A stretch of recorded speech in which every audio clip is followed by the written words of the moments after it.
falha. Em Kedin, dias após os decretos do rei Andor. Então, não estamos mais sendo pagas. Gagaran disse sem rodeios. Não pelo reino sagrado. Laquius respondeu. Quando este mês acabar, nosso contrato também termina. Uma pena, este tem sido o trabalho mais fácil que já tivemos, bem, pelo menos desde que aquela outra bagunça foi resolvida. Sério? Essa outra bagunça?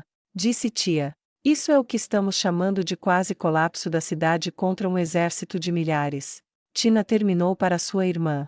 Tudo bem, francamente, com as coisas tão fáceis, eu me sentiria culpada por receber o pagamento neste momento. Isso é mais como férias agora do que um trabalho, e se o trabalho acabou, então podemos ir para Irrantel.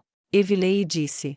E ver Momon de novo? Laquius disse com um sorriso ao interromper Evilei. Evilei raramente ficava feliz com sua máscara, mas como ela a usava pelo menos para aparições públicas, ela estava feliz com isso agora, pois escondia seu rubor. Não. Bem. Sim, mas a verdade é que eu quero conhecer o rei feiticeiro. Laquius gentilmente inclinou a cabeça. Eu realmente gostaria de fazer isso também. Ela balançou a cabeça. Como uma sacerdotisa, eu o considerava a fonte do mal, mas vendo os presentes que ele deu a seus seguidores, e agora sendo um apóstata, bem, eu me pego repensando tudo. Eu tenho que ver por mim mesma o que está por trás de tudo isso. Talvez ele realmente seja um deus do jeito que Neia diz. Não tenho mais certeza de nada além de minhas irmãs. Ela sorriu, e embora suas palavras pudessem ter sido tomadas com tristeza, ela tinha um sorriso genuíno no rosto porque estava segura de suas irmãs, e isso era tudo o que ela realmente precisava ter certeza, qualquer outra coisa poderia estar no ar. Elas eram sua rocha, e sua constante. Quando formos, se as coisas estiverem bem com Neia, devemos pedir a ela para ir conosco como intermediária. Vemark. Sudaj ouviu atentamente enquanto Neia falava, sua voz conectada a ele profundamente, seus olhos eram atraentes, sua natureza apaixonada parecia derramar como um rio sobre quedas poderosas, mas assim como quando ele a tinha visto antes, por todas as suas palavras, por toda a sua escuta, ele estava mais interessado nela do que em qualquer coisa que ela acreditasse. Esbarrar com ela na primeira vez foi mero acaso, mas não na segunda vez. Também não era coincidência que ele estava aqui agora, quando soube para onde ela iria. Ele mentiu sobre como ele veio aqui. Sua obsessiva vigilância sobre ela o deixava ver, como ninguém, que ela era assombrada pelo sofrimento dos elfos, e isso tornava fácil se apresentar como alguém mais parecido com ela. Ele se perguntou se não havia sido detectado, mas considerou isso improvável, porque não estava a observando por hostilidade. Sua juventude, sua paixão, seu vigor, ele queria Neia, e saber de sua união com Scan o deixou em espiral de frustração, mas ele conseguiu se mudar para Vimark, e sua observação cuidadosa em seu tempo livre deu a entender que algo estava acontecendo, e agora aqui estava ela, tão perto, mas tão fora de alcance, pedindo sua ajuda, até mesmo oferecendo-se para deixá-lo mais perto dela, deixando-se juntar a ela. Seus pensamentos eram um turbilhão com as possibilidades lá, mas os outros, o demônio. E, bem, o outro demônio. Scanna e CZ, elas estavam no caminho. Se ele se juntasse a ela nos termos dela, mesmo depois de ajudá-la, elas ainda estariam no caminho. O plano dela, porém, deu a ele a chance que ele queria. Ele poderia ajudá-la da maneira certa, da maneira que a deixava sozinha. Enquanto ela expunha seu plano para ele, ele expunha o seu em sua própria mente. Deixe a tentativa de fuga começar, garanta que ela falhe, garanta que ela seja capturada, use a vantagem de salvar a cidade em uma promoção de alto escalão, ofereça-se para libertar a capturada Neia casando-se com ela, e como presente de casamento, aproveite sua posição para encontrar alguma razão para deixar os elfos cativos sobreviventes livres. Ela ficaria grata, e receberia seu abraço do jeito que ele ansiava. Ele poderia até oferecer conforto, simpatia pela perda de seus queridos amigos. Ela ficaria vulnerável, e emocionada então, especialmente trancada em uma das câmaras de tortura de Vemark. Depois de uma semana ou duas lá, ele não podia imaginar que ela não faria qualquer coisa para se libertar. Tanta coisa estava ao seu alcance, de seus planos, seus tolos planos exagerados. E essa é a ideia. Neia disse quando terminou de traçar o plano, deixando de fora a parte sobre o contrabando de pessoas de Tinamok, de fato mantendo seu próprio envolvimento fora do assunto, também deixando de fora alguns outros detalhes pessoais destinados a ajudar um punhado de elfos femininos. Sudash tinha ouvido atentamente, ela observou para ver como ele reagia a ela, e ao ambiente, ele estremeceu com os gritos, ele agarrou sua arma como se estivesse se contendo de agir, ele estava olhando para ela intensamente, ferozmente, apaixonadamente. Por um momento isso a lembrou mais dos olhares de paixão acalorada que ela e Skana compartilhavam quando as luzes de seu quarto diminuíram, e elas se abraçavam, mas enquanto ele a enchia de perguntas, ela pensou, é a intensidade de um desejo de agir, de retidão e justiça, essas coisas não conhecem limites. Eu ajudo. Ele disse suavemente. Mande um comprovante para mim autorizando-me a cobrar de seus mercadores cerveja suficiente para embebedar toda a guarda da cidade, e eu começarei imediatamente. Obrigado, Sudaj, isso vai mudar tudo. Neia disse, e estendeu a mão, e ofereceu a mão dela. Ele não hesitou em igualar o gesto dela, pegou a mão dela na sua, apertou-a como em um aperto de mão, e mal se conteve para não puxá-la para si. Ele se consolou com sua contenção pensando no dia em que a libertaria de seus planos malucos, no dia em que ele entraria na masmorra como seu salvador, e conquistaria seu coração libertando os elfos que ela parecia se preocupar, e confortando seu coração ferido pela morte de seus amigos.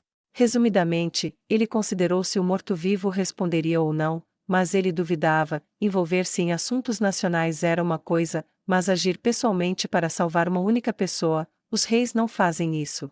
Quando eles se separaram, Neia se sentiu mais esperançosa sobre seu plano do que desde que começou a se formar, e ela informou Tinamok, Iliana, Skana e Ceze sobre o que ela havia realizado. Ceze, por sua vez, estava cética. Você correu para ele de novo? Ela perguntou. Bem, sim, disse Neia. Isso não é estranho? Ela perguntou. Quero dizer, talvez um pouco, mas eu saio muito em público, então se alguém sai muito em público, como os guardas, com certeza posso esperar vê-los novamente uma ou duas vezes. Neia atendeu. Por quê? Não gosto dele. Ceze respondeu. O que? Por quê? Neia perguntou. Seus olhos, não fofos. Ela disse. Tinamok rabiscou um comprovante, e entregou a Iliana, entregue isso na recepção, e mande para Sudaj da guarda municipal. Iliana assentiu em compreensão, pegou o papel, e saiu. Skana franziu os lábios. Isso tudo é um risco muito grande, mas estamos acostumados a correr riscos neste momento, tudo o que podemos fazer é seguir em frente, e esperar que esse salto de fé seja recompensado. Além disso, a maneira como ele agiu não sugere qualquer coisa nefasta. Ainda não é fofo. Ceze disse com finalidade. As outras duas mulheres suspiraram, e deram de ombros. Tenho tudo o que preciso para criar veneno suficiente para adoecer pelo menos algumas das elfas aqui, não posso fazer nada pelo resto da cidade, mas podemos fazer aqui pelo menos, não vai demorar para fazer as doses necessárias, e também tenho o suficiente para criar o pó de pau de uísque. Você é ruim em nomear as coisas. Neia disse revirando os olhos. Realmente ruim. Skana concordou com uma risada. Pode tripé então, tanto faz. Tinamok disse revirando os olhos, ninguém vai conseguir nada, mas não deve haver outros efeitos nocivos. Para o mal disse Ceze. Concordo. Skana e Neia disseram em uníssono. Farei com que os elfos nos armazéns façam o que precisamos, e amanhã, vou me preparar para partir. Depois de amanhã, vou tirar as carroças daqui, e voltar para a fronteira o mais rápido possível com o maior número possível, então esperarei por você em Prarte. Tinamok continuou como se não tivessem falado. Boa sorte, para todas vocês, tenho muito trabalho a fazer antes de me mover dessa cidade, então posso não ter tempo de voltar aqui, apenas mande Iliana de volta aos meus aposentos para pegar o que ela vai precisar para tornar este hotel mais seguro durante o curto período de tempo entre a minha partida e a fuga dela. Neia e Skana se levantaram. Vamos, e obrigado, o pior vem ao pior, saiba que foi uma honra. Neia disse, e estendeu a mão. Tinamok apertou-a com firmeza, e saiu para realizar os estágios finais de sua parte em seus planos.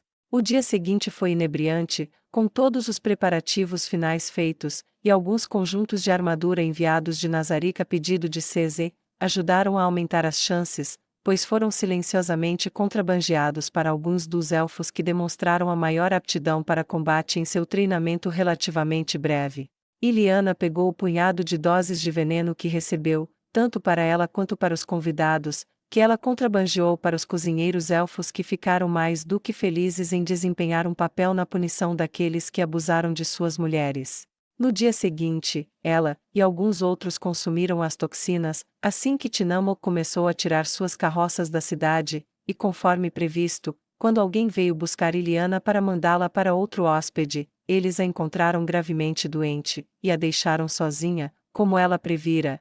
Preferiram esperar para ver se ela melhoraria sozinha antes de gastar dinheiro para tratar o que eles acreditavam ser uma simples doença. Neia, Skana e Ceze, junto com a maioria das elites, se esconderam nos esgotos sob a cidade, parecendo partir com Tinamok e sua caravana, graças à aquisição criteriosa de capacetes integrais que permitiu que os elfos passassem por escoltas da Justiça Negra, para sair da cidade, aumentando o número de fugitivos. Enquanto ele rolava em direção ao portão depois de fechar seu negócio, Tinamok olhou ao seu redor. Ele duvidou muito que a cidade fosse a mesma, e ele estava confiante de que isso seria, pelo menos eventualmente, para melhor.